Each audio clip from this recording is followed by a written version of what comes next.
It is the Savage Nation. We hear a lot of criticism about old white men, as though being old and white and a man is a crime.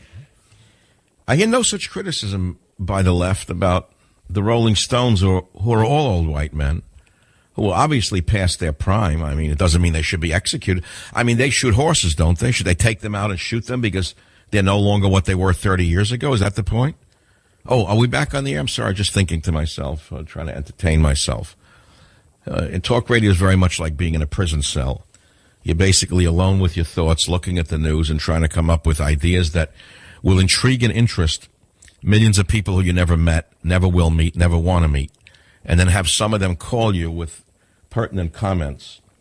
And so we're talking today about the Bolsheviks and the Mensheviks, which is how I started the show. We're also talking about the fact that I believe the confounding variable that explains how Obama got elected is the fact that illegal aliens, millions of them, voted because the polls couldn't understand how they were all wrong, big polls. And that's because illegal aliens, meaning non-citizens who were not entitled to vote, were not registered voters, nor likely voters.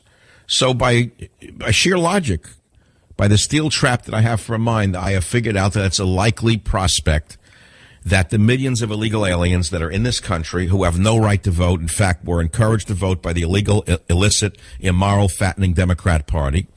Moreover, you have forgotten, because the media wants you to forget, that your Messiah, Barack Hussein Obama, granted amnesty to at least 1.5 to 2.5 million illegal aliens a few months before the election, which I told you 9 months ago he was likely to do.